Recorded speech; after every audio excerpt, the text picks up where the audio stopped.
Test. Hello, everyone. Whoops, I need to turn this one off. Okay. My name is MichaelSnyder, and I am a hacker. Been a hacker for a long, long time. Okay. And I study magnetism. About 15 years ago, I was in IT, and I was an MCSE,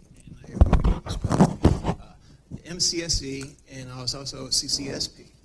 And I kind of got bored, and it was after Silicon Valley kind of crashed, and I went back to college.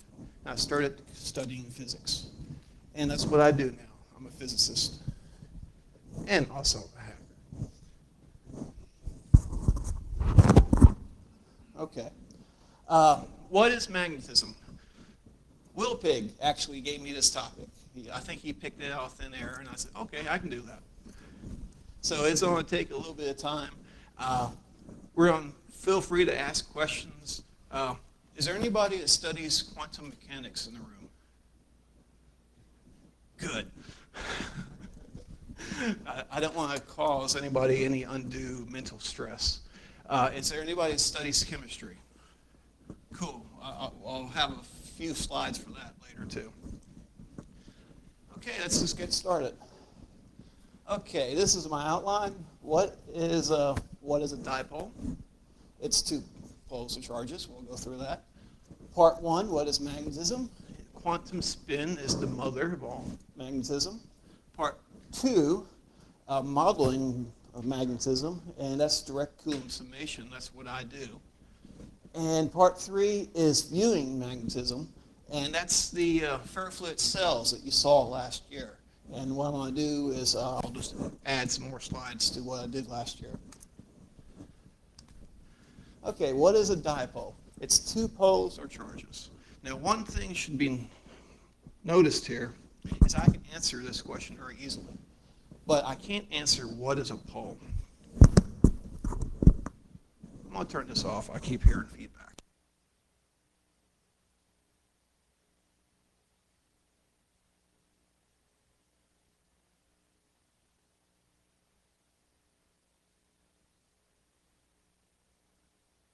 We'll try again.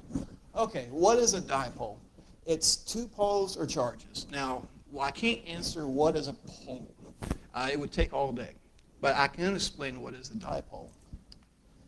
This is a bar magnet. I have two poles. I have a north pole, and I have a south pole. And these two poles give us our traditional magnetism.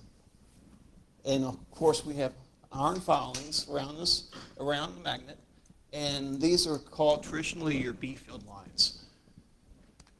Okay, breaking a magnet.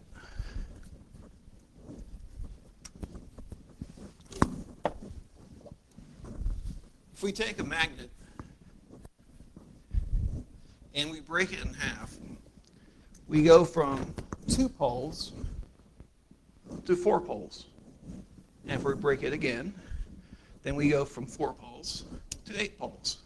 So magnetism, basically every time you break it, it gets weaker, but you gain more poles. So that should be some basic stuff that we would do in high school.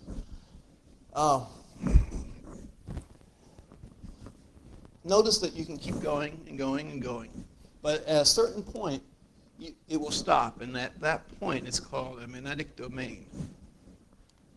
And this is pictures of 2 magnetic domains. It's in the nanometer range. On the left-hand side is a cobalt film that's in a zero applied field.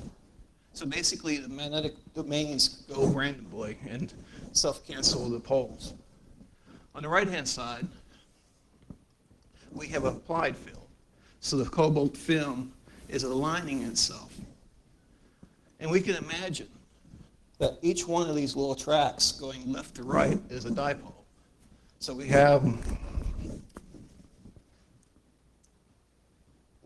like a south pole, a north pole, a space, a south pole, a north pole, a space, a south pole, a north pole, a space. It sounds like a dance, doesn't it? So one thing to realize that this magnetism on the right-hand side is ordered. This magnetism on the left-hand side is disordered. It's still magnetism. Now, I can give a little demonstration.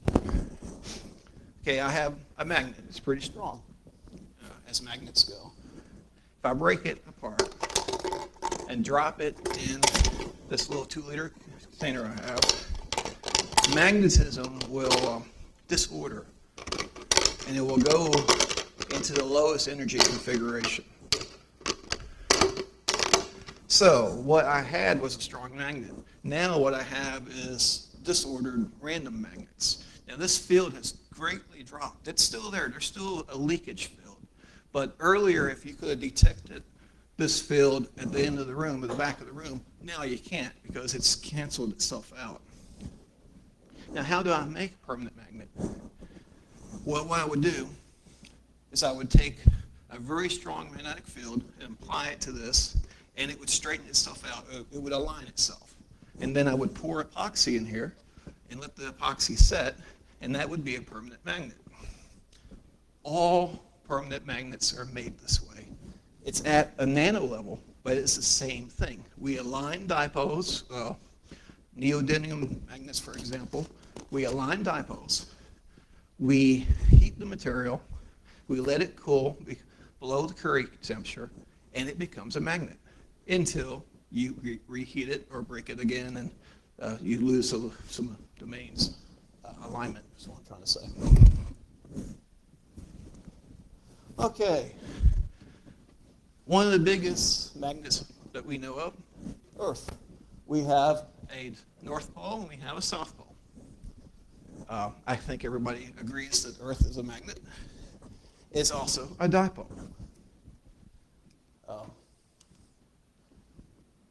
Now, later on in the presentation, I'm going to be doing some modeling.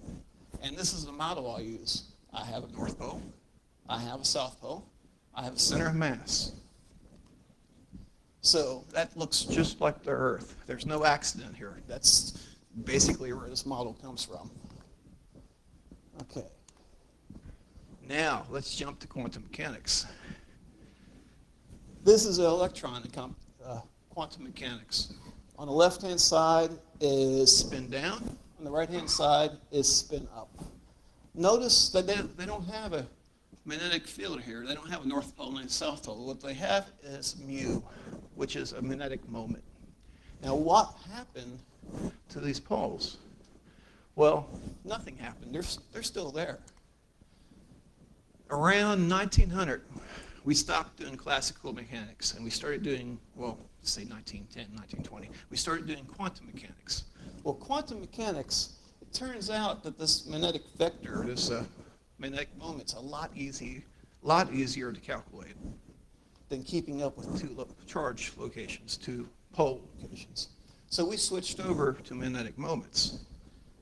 My point is you can always go back and forth. If you have a magnetic moment, you have a magnetic field. If you have a dipole, you can do the math and create a magnetic moment. So notice that how the model works. So even though we're not showing it, there is a North Pole, there is a South Pole, and we have a center of charge in this case. Okay. Now we're going to let this movie play for about 3 or 4 minutes, and I'm going to take any questions. Is there any questions so far? If you had a collection of those magnetic moments, would that be a vector space? Yes, a magnetic moment is a vector space before you start, but you can always add more to it. So is it an entire space, or is it a particular vector, like singular or within a sense? It is a direction of 3D space. Okay, so but it's a single point 3D space, right? Or I don't have an answer to that. okay. By definition, a dipole has to have spacing, Right. and the magnetic moment is calculated from the dipole. So go ahead and treat it as if it's a vector space. Yes, absolutely. Stop. Okay, any other questions? What accounts for the difference in strength? Like you have a hard drive magnet or your microwave magnet versus these. What is there's two different things going on. One is scale. You know, you have a nanoscale, you have a microworld scale, you have a galaxy scale. So dipoles can be strong or weak depending on the material itself. But when you go all the way down to the electron has a set dipole moment or magnetic moment. So the more electrons that you have aligned in a certain direction, and remember there's lots and lots of electrons in material. You know, 6.22 times 10 to the 23rd atoms per mole, and you can do the math for a number of electrons. So we're talking a huge number. If, on average, most of the electrons face a certain direction, then you have magnetism.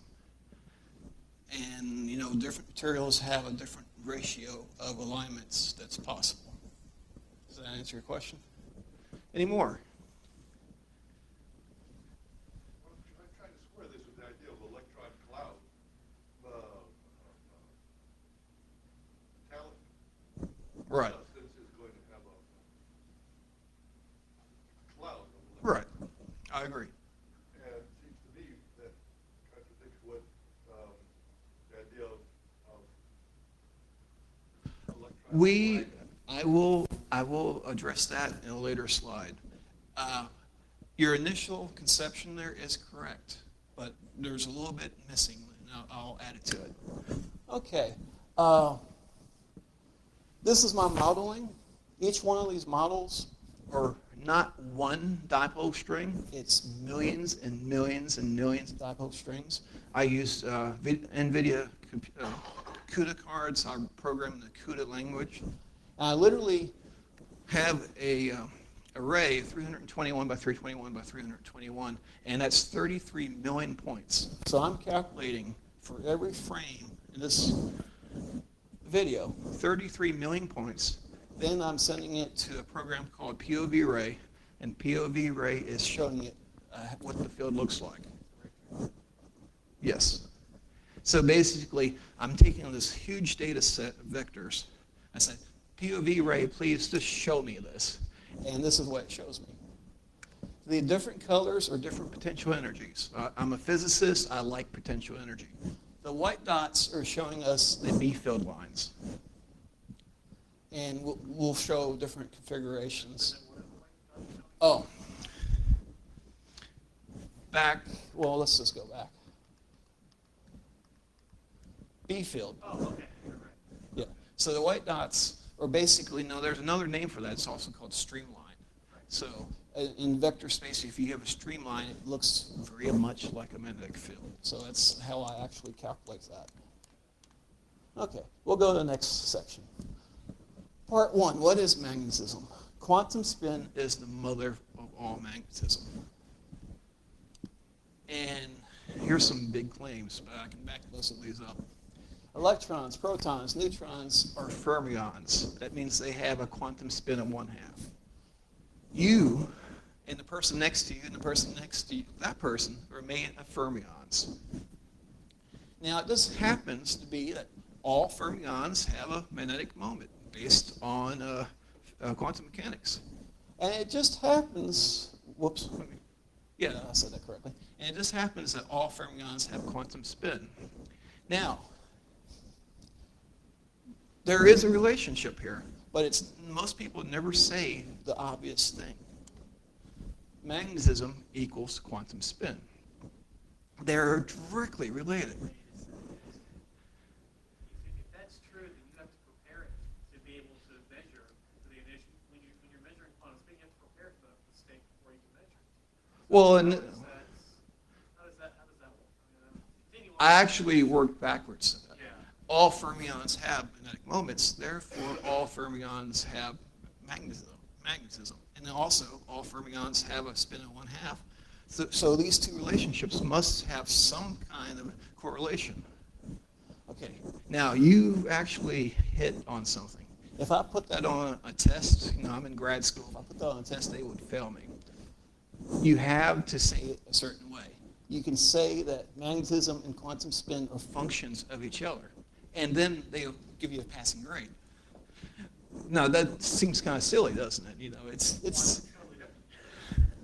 Well, no, a function of, no, well, I don't have time to explain functions, but basically if you have one thing, okay. Here's an example. Superman and Clark Kent are functions of each other. Are they the same? Think about that. Well, I mean, go. Okay. Where do we find magnetism? The answer is everywhere. It's all around us. And here's the proof. Okay, four forces of nature. Gravity, strong nuclear force, weak nuclear force, and electromagnetic force. That's your only choices. And these have been agreed on. This is a standard model. There's no fifth force. There's no sixth force. This is it. Okay, gravity is 10e to 36 times weaker. This, 1 over 10, 36 zeros, weaker than the electromagnetic force. And here's the standard proof for this. You would see this in any first year class in college. I have a chair. I have a magnet. The earth is pulling the chair down. The magnet is pulling the chair up. If I do it slower, the magnet beat the whole earth. Think about that. So gravity is very weak. Now, that doesn't mean it doesn't affect us because Earth is very big. The sun is very big. The moon's not that big, but it's close to us. Jupiter is huge. It affects us too. So gravity does affect us, but it's very weak compared to electromagnetic force. Okay. Strong nuclear force is inside the nucleus, and without it, we would fly apart. So it's kind of important. The weak nuclear force, it holds the protons and neutrons together. The weak nuclear force, that's decay rates. We all have carbon-14 in our bodies. Carbon-14 decays every 5,000 years on average, half-life. So the weak nuclear force is part of the reason it decays at a certain rate. So they're important, but they don't affect our daily lives. The only remaining force is the electromagnetic force. Everything you've ever done, anything you'll ever dream about involves electromagnetic force. Let's see. I have a little demonstration.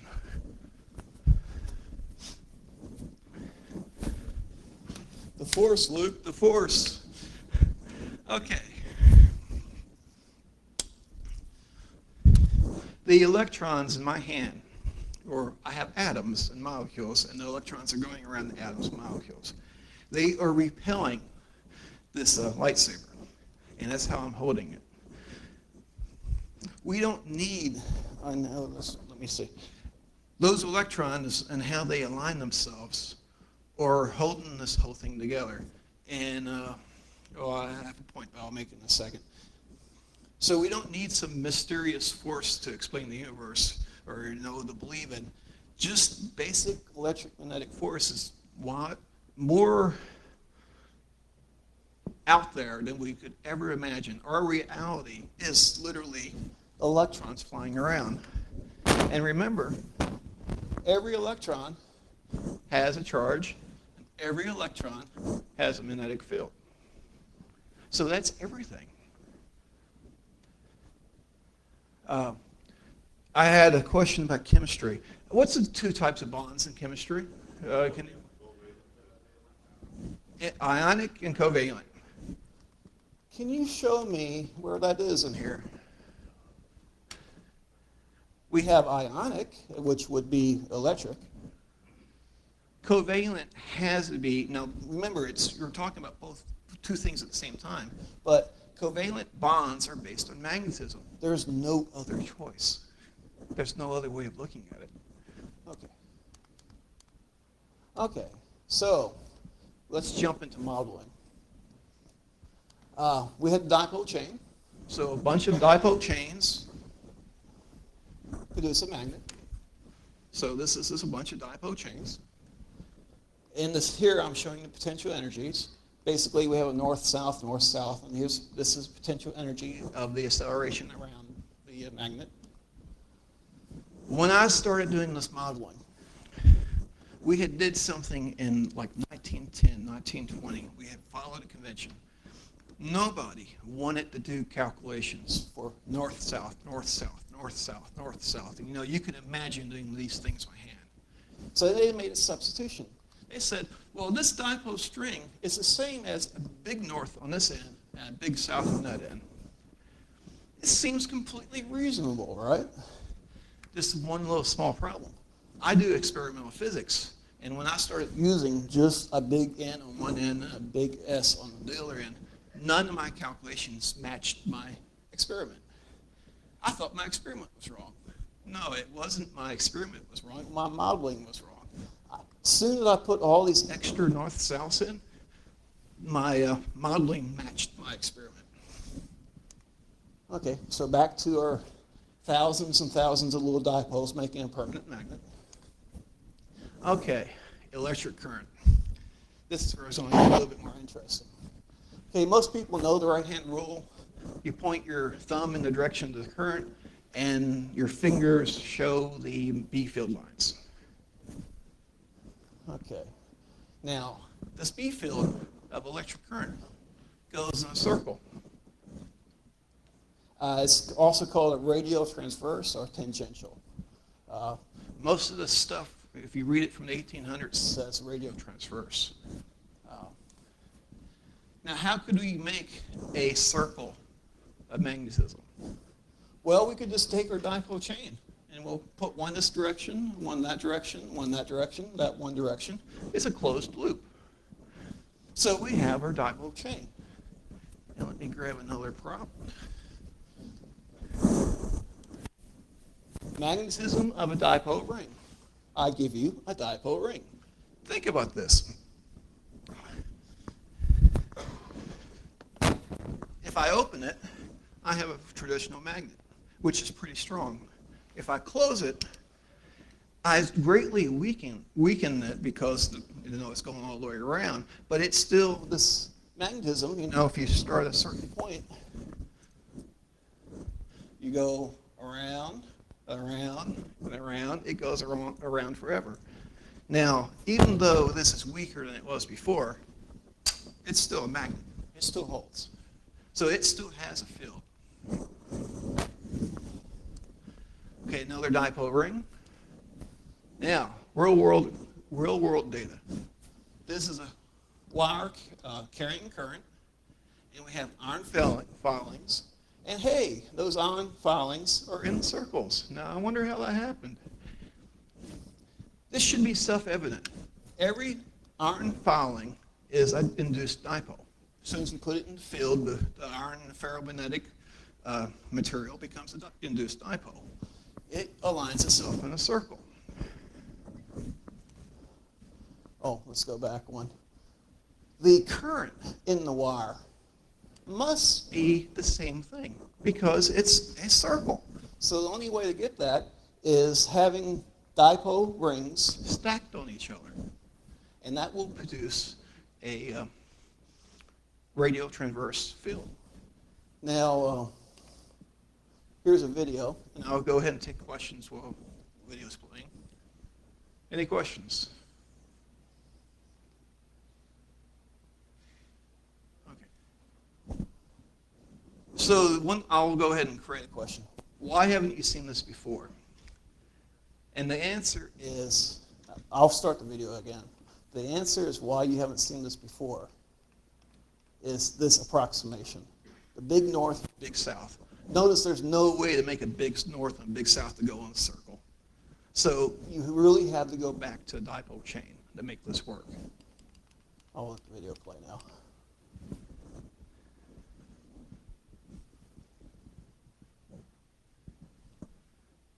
Well, we're looking at a wire carrying current, and the little white dots. Okay, earlier I basically was showing a static B field.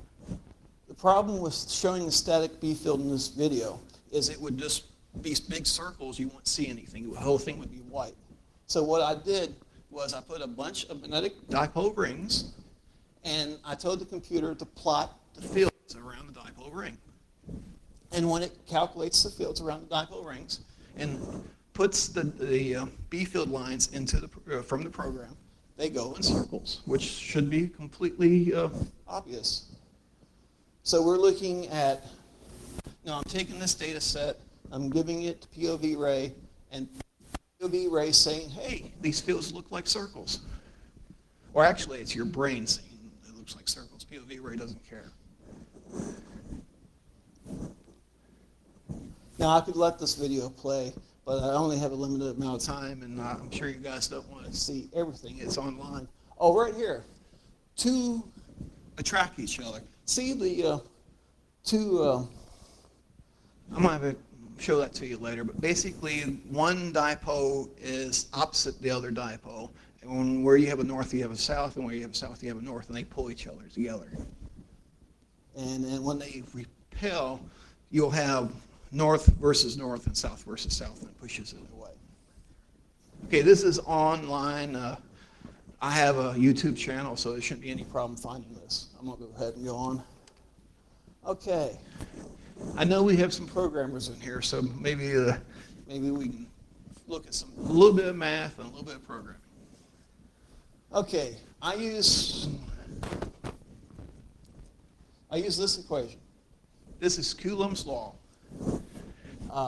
Now, most of you probably would not see this unless you were doing computer programming, but basically it says I have a charge at location x1, I have a charge at location x2, and we're just looking at this. We're figuring out the force, and it's times some constant right there. Now, how to check this? If we say y1 equals y2, z1 equals z2, then you'll see these go to 0, that goes to 0, everything goes to 0 except for this bottom equation. So x1 minus x2 squared raised to 3 over 2 power, and if we simplify the powers, it drops down to the direction of x1 minus x2 squared. We'll say let r equal x1 minus x2, and we'll end up with 1 over r squared. Hey, it's inverse square law. Now, which inverse square law is this? Well, it really doesn't matter because all inverse square laws use the same math. You know, gravity is 1 over r squared. Magnetism is 1 over r squared. Electric is 1 over r squared. So this single equation can be used for all three forces. Now this K, that's your constant. Now remember we said gravity is a lot weaker than magnetism.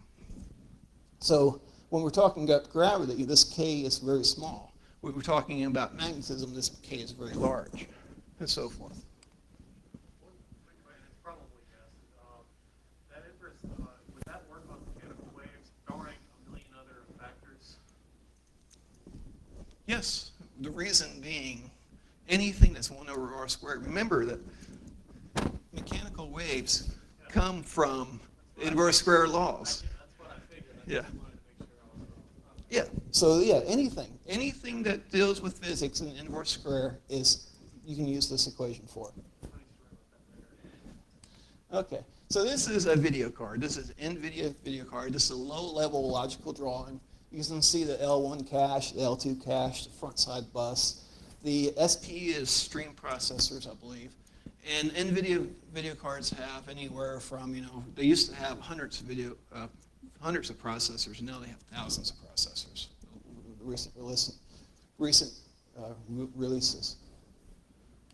Okay, luckily we don't have a program at this level. What we program is at a logical level, we make a kernel, and every kernel has a grid, and inside that grid there's blocks, and inside the blocks are threads.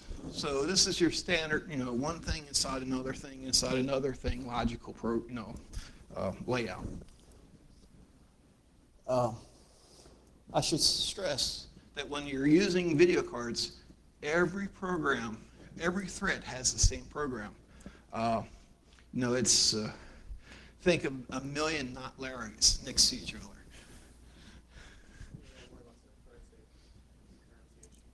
Absolutely. But basically we have thousands and thousands of threads running at the same time. Now the only information that they're given is each thread can say, what's my ID? And they'll say, oh, your X ID is 1, your Y ID is 3, and your block ID and so forth. So when a program starts on a thread, it says, who am I? And it says, well, your name is not Larry. And then not Larry looks up what he does in this program, and that thread continues. Okay, so in order to fix a problem, in order to have a solution, first you must have a problem. Now here's my problem. Any memory location not on the Cellcon, not on the NVIDIA video chip, there's 100 times longer to access the memory. See where it says 100x? So if I just declare a regular integer, then, and I try to read that integer, it takes me 100 times longer than reading a register on the same chip. So if I declare a variable, which is a register, then it's only 1x. Now the problem being there's only so many registers on the chip. So you have a trade-off speed versus storage. So how I fixed this problem was I made it bigger. I said, well, no, leave my x1 location alone, but x2 can be anywhere along a certain vector with a certain spacing. So no, I have a spacing of A. We have it, I don't know if you guys can see it from there, but I have n equals 0, n equals 1, n equals 2. And if we plug this into the equation, we can get a line of discrete charges. And if I take this equation and I expand it, and then I get these substitutions, which there is a rhyme and reason to them, but it's just a bunch of substitutions. And then I end up with this equation. Now, what's so special about this equation? Well, 50 years ago, it would mean nothing because I'm just rewriting Coulomb's law. But now it means something because my x location is a constant. My a location, or my a is a constant. My y, my b, my z, my c, my S4, my S7, and S8 are all constants, which means I never have to read main memory.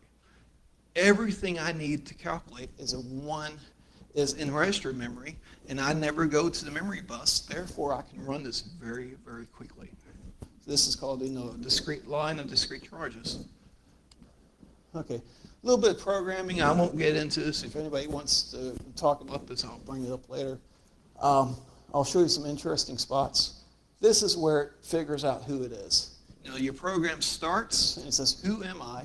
And then it can ask, what's my block ID? What's my dimensions? What's my thread ID? And this calculates a pointer to main memory. It pulls this information in from main memory. Oh, by the way, that 100x, yes, it takes a long time to read main memory, but if you bunch your memory reads together, then you get those for free. So the first one is fast, or the first one is slow, but up to 256 bytes, which is the size of the bus, you get all those at the same time. So it's very good to read main memory all at once, which hides your latency. Okay. Right here, this is a special entry. It says sync threads, which basically say all threads stop what you're doing. And it says if my thread ID equals 0, then do these special commands. And what these are just special reads. It puts it into shared memory, which is on the chip.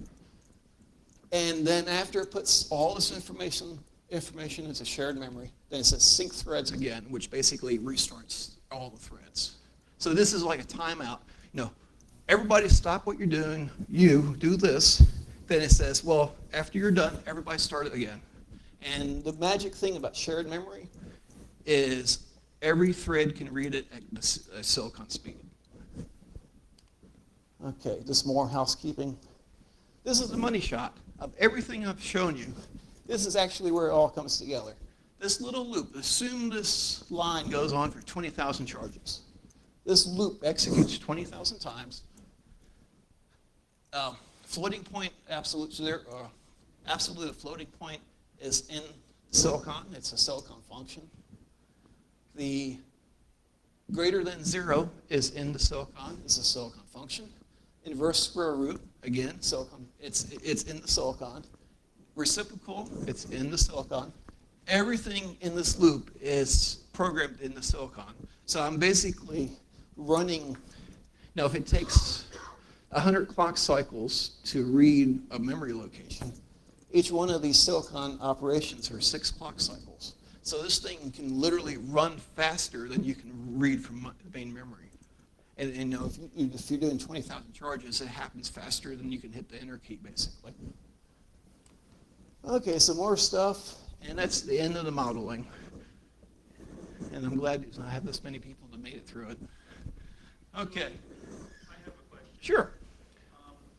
Just out of curiosity, are you noticing in your ring modeling that there should be a cancellation field in the middle of the ring, and that cancellation field would also determine, or the strength of that magnetic field would determine the minimum size the ring can possibly be? I haven't went that far with it, but absolutely in the middle of the ring is 0. It has to be. Because the ring, well, if the ring was continuous, it would be 0. But because I'm using discrete charges, you might get a little leftover result in the middle, but it would not be very large. Right. Okay. On the programming side, I'm curious to know why you're having to sync and then stop it. Basically, you're doing a stop world and then restart. Yes. Are you getting out of sync with your threads, and were you able to implement an asynchronous model? This is actually for my benefit. It's not working. It's not working against me. I want to use shared memory because all the threads can talk to the shared memory at once. There's no conflicts. There's no. I'm trying to think what the name of that is. So is it all running?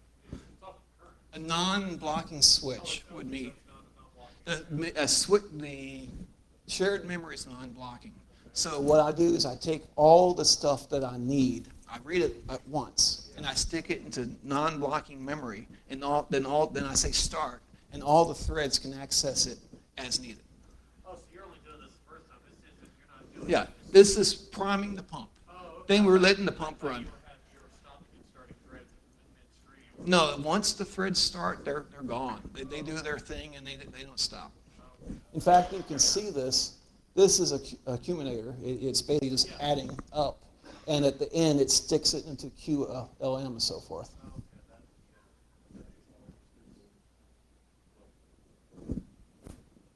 Any other questions? Okay. So now we'll talk about my experimental work. And this should go quickly. I run a company called Revolution Labs. I make ferrofluid cells. There will be one as a demonstration tonight in the 9th floor. Everybody's welcome to come there and try it. You know, you literally can hold a magnet in your hand and look at these fields. This slide's from like 2006. I won't use this terminology anymore, but we'll go ahead and go with it. Hill-Shaw cell is 2 pieces of glass and have ferrofluid between the 2 pieces of glass. The ferrofluid is just a bunch of dipoles inside a fluid, and it has electrostatic charges to stop them from sticking together. And the lens is basically my ferrofluid lens, which is what my company's about. This is probably from 2007. I have a lens here. My lens has a bunch of LED lights around it. I have a permanent magnet in front of it. Inside the box, by the way, this is a real low-cost experimentation. Hey, my advisor was very happy to support me on this one. It didn't cost him anything. I have a camera inside, which is computer controlled, and when I see the image I like, I basically hit a button, and the camera takes a picture. And this is my apparatus, glass sandwich with ferrofluid inside it, and a bunch of LEDs around the perimeter. Some early stuff. I sell these now, and they look much better than this. And I'm actually getting a 3D printer, and I'm going to start making these using a 3D printer, which should make it look much better. Right now, it looks like some grad student made one. Okay, so in 2006, I'm an undergrad, and I get these pictures. And if you'll see, now this is real low power LEDs. I use much higher, stronger stuff nowadays. You'll see that, remember we were talking about dipoles, and permanent magnets are dipoles. So in one hand, I have a dipole rotating counterclockwise, and this one I have a dipole flipping end over end. And you can imagine being an undergrad getting pictures like this, and the professor's looking at them. What is that? I don't know. Then this is a little bit later. 150 millimeter ferrofluid lens, bunch of LEDs, permanent magnet. Now we know dipole. We're looking at one end of a post or a dipole, so this is a pole. And you'll see the light is spinning around it.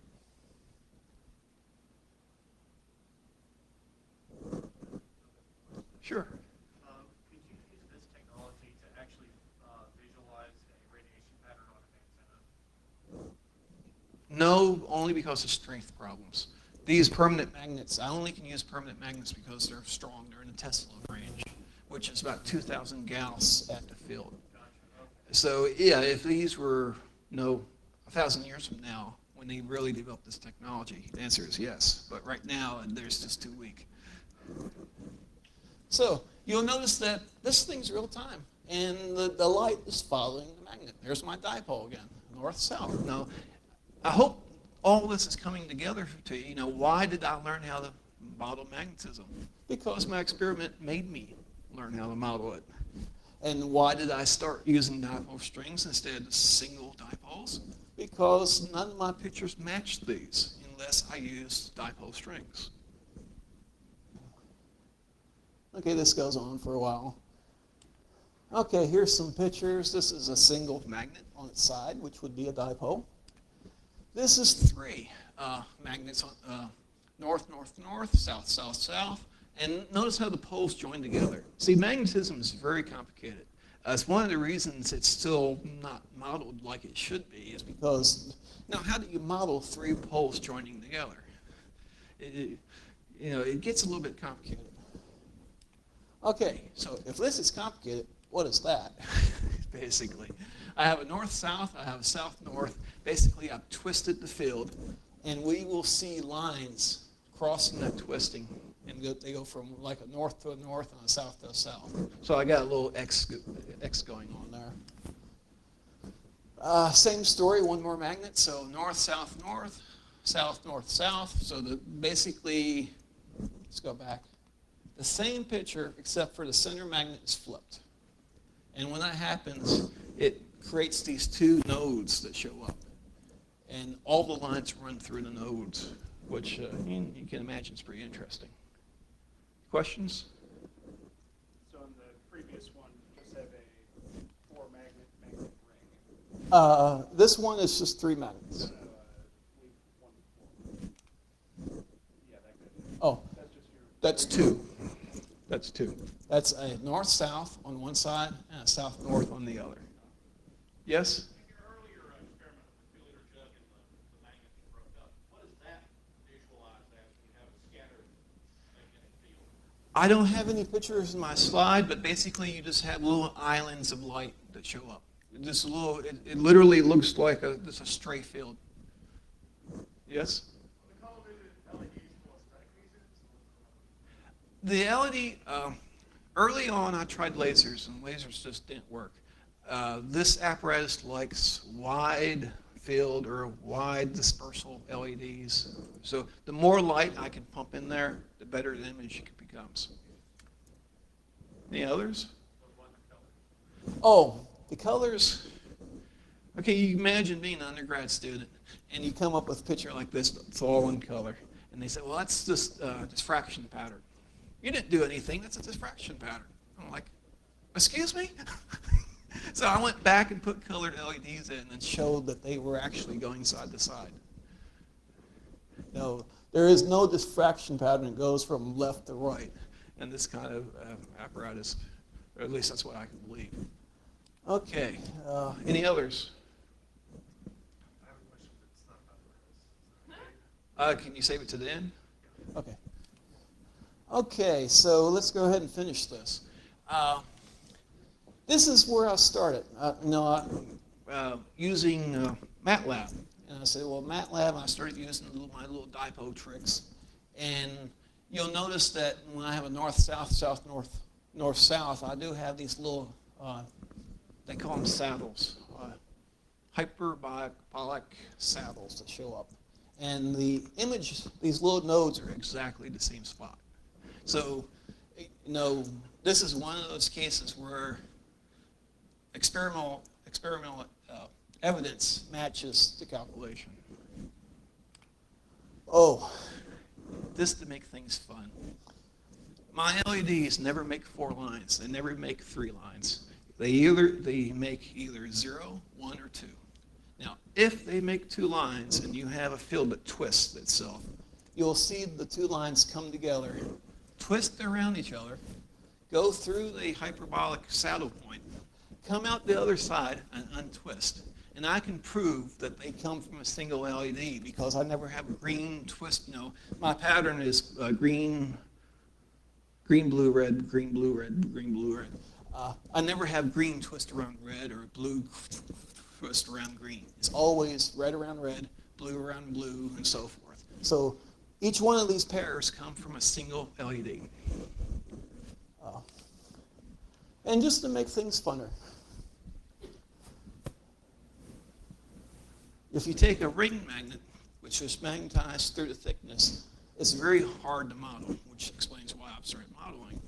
But if you take a ring magnet and put it next to my ferrofluid cell, you get a spirograph.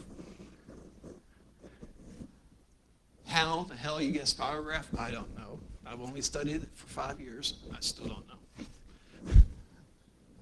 Okay, so we get our spirographs.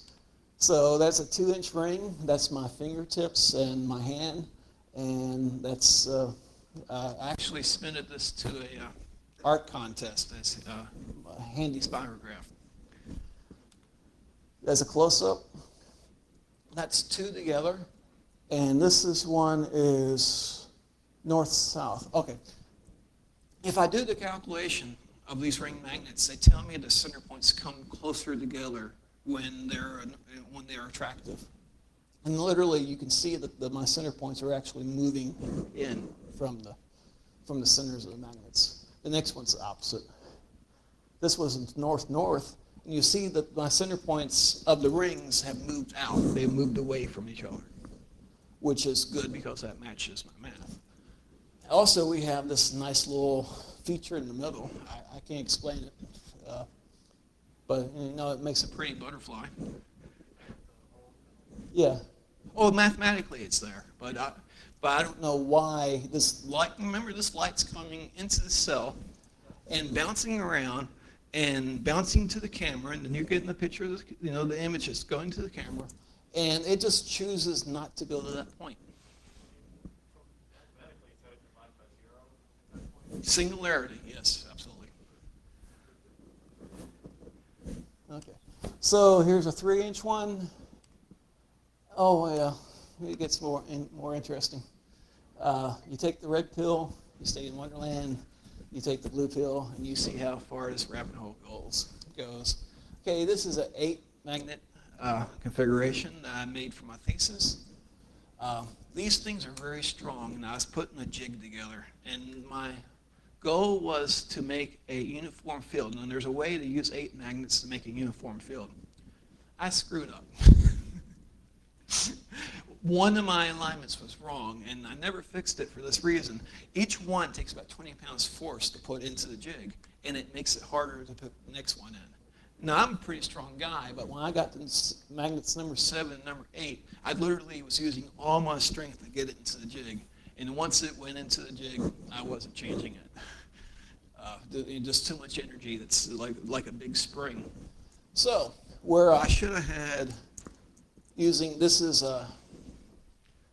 I can't say the name, it's a Japanese name, and he came up with a way to make a uniform field using permanent magnets. Anyway, I got one wrong. If you do the calculation, it looks like this. This is a 3D contour plot. It's basically my potential energy from earlier.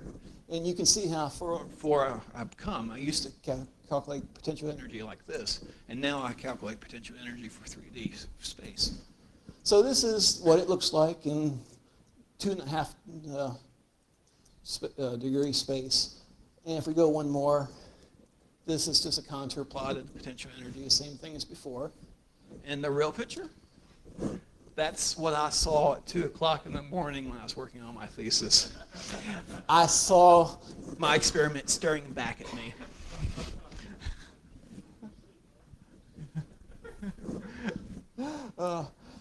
And I don't know if you guys have ever worked in a basement of a physics building, but it's pretty spooky at 2 o'clock in the morning.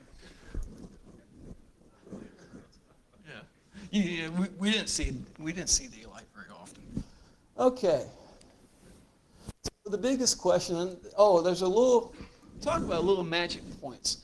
There's a little flaw in the glass, and there's a little bubble in the glass, and this came that way.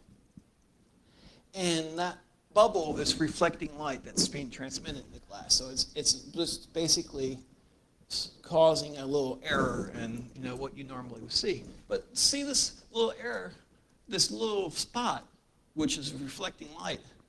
The light gets bent right next to the flaw. And you couldn't dream of doing this experiment. I would have never dreamed of putting a glass bubble in the glass to see what was happening. So if I can explain why this is happening, this is applied field, this is no field, then my answer, then life is good. Unfortunately, this was a list of everything we were trying to roll out. I could go on for hours about this list, but I won't. But these are everything I had to consider. But what happened to me?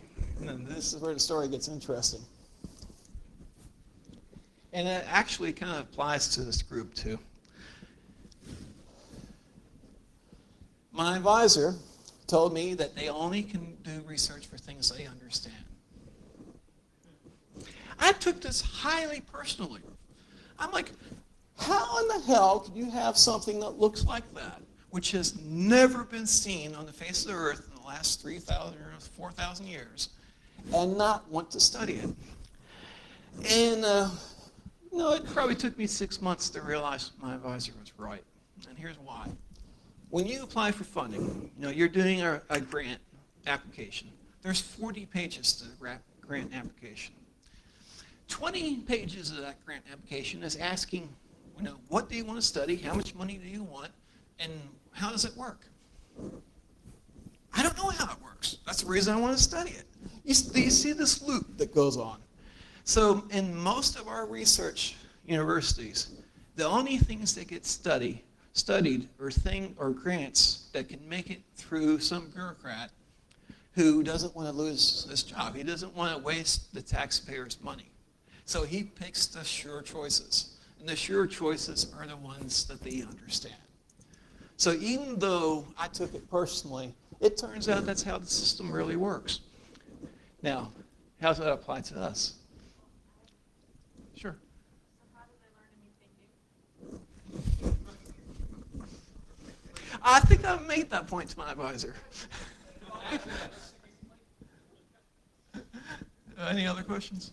Yeah, that was my exact point. If Newton would have had that viewpoint, we'd still be, we wouldn't even have any of the gravitational laws. So, but this is how the system works. So it turns out that people in this room are much more creative than any university. There's just no funding. You go to university, they spend 8 years beating the creativeness out of you. And then they say, we want you to be creative. But hold it, you just spent 8 years making everybody conform. And so when we're talking about hacker convention, we're talking about people that can actually think and not be conformists. So that's a good thing about us hackers. Oh, so I didn't get funding.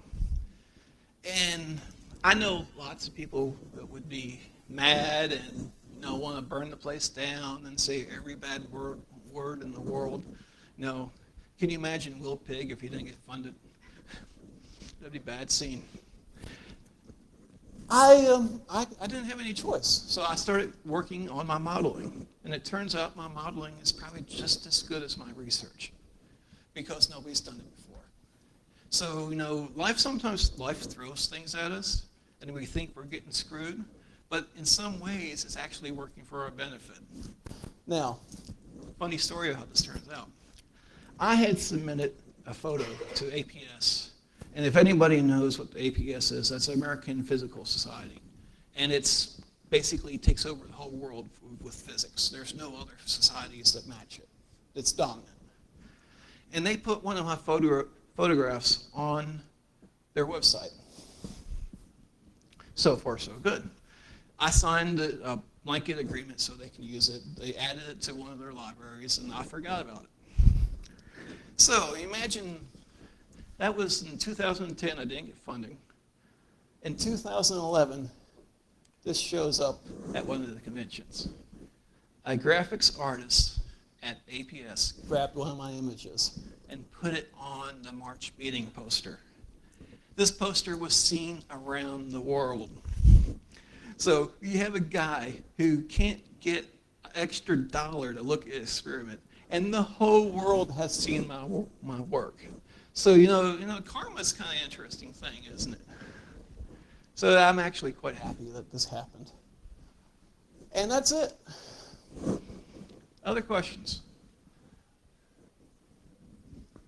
I saw that you modeled the wire or whatever. What is the relationship with magnetism and I've heard that bandied about. Is this a very strong magnetic field or? Superconductor remember, superconductors are very cold. So what's happening, and it's a little bit outside my experience, but what's happening is those dipoles are easily frozen into place. And if they're easily frozen into place, then you have very low thermal energy, which is kind of circle what I just said, but you have a very low resistance. And that's why they call it a superconductor. So we're just talking about a different treatment of, our permanent magnet idea. But now we're doing it at a different temperature range. And if I understand it right, the gradual fading of magnetic media because random thermal effects are actually reorienting the I agree. individual atoms. Yes. It's baked there. No, sooner or later, how we made this was we applied a field and we froze it into place. And if I take a hammer to it, then those domains can go back to random. And when they go back to random, then we can't measure magnetism anymore. But a very important thing is that magnetism's still there because electrons have magnetism. You never get away from it. What you just end up doing is in the macro world, you can't measure it anymore. But if you have something, I'll go back to one of the first images. Take a second. If you have,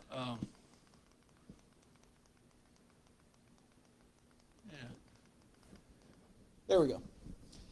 How this is done, this picture here, is a very, very small probe. It's an atomic force, I can't say the word, but it's atomic force probe. And it has a little tiny magnet on it. And they drag it over the surface. And the little tiny magnet has forces applied to it, which they can measure. So this image is made by the near field of a bunch of random domains. If you would go out even, 500 millimeters, or just, that's huge. If you would go away 1 millimeter, you would never read this. It would just be a blur.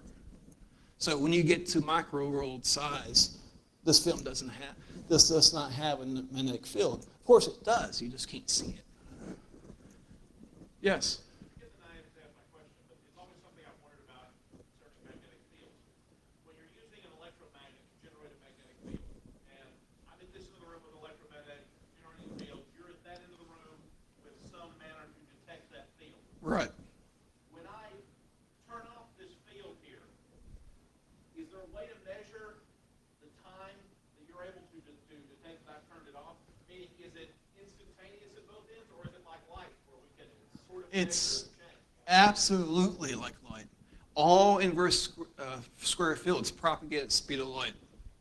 And that has huge impacts in our physics, or the dynamic physics. Mostly what I talked about today was static physics, but when you start talking about dynamic physics, that speed of light, latency from us network guys, we would say latency. That latency effect really has effects. It changes the whole world. Anybody else? Yes. Slightly off topic, but why does stainless steel not magnetize very well? Well, it's because, see, that's the misconception. It's not that it's not magnetizing very well. It's that, the electrons, of course, back to the electron cloud, the electrons are free to rotate. So when you have something like stainless steel, the spin up can immediately become spin down and counteract the magnetism. So it looks like it's not responding, but what's really happening is all the electrons in there are basically saying, screw you, we don't want to be magnetized. And they flip. Why does that happen with stainless? There's 3 or 4 things going on. One is the softness of the material and allowing the domains to shift. The other thing is if the molecules themselves have certain kinds of electrons. Just thinking with the D layer, it's a little bit outside of my field, but you have different orbitals. And the effect of applied field to those different orbitals of the molecules can be different depending on how you make them. So you have one case where they don't respond. They look like they don't respond, but what they're really doing is canceling. You have another case with ferromagnetism that goes the other direction. They like going, the electrons in the ferromagnetic materials like going along with the crowd. They conform. So stainless steel is just filled with nonconformists, basically. When you magnetize with a screwdriver, it's a material that likes to perform. Right. And if it's below its Curie temperature, it will stay magnetized. And if it's above its Curie temperature, the thermal variations will just break it apart. You always have this thermal thing going on where they're bumping into each other and changing their alignments. So would that come from a mix of metals that go into stainless versus just straight iron, for example? Yes. Any other questions? Well, I want to thank you for being my audience. And I'm very impressed that I had this many people stay with me. If we would have had some quantum people in here, they would have ran out screaming, holding their heads. It's really amazing, but if you challenge anybody's worldview, you can get some interesting results. Okay. Well, thank you very much.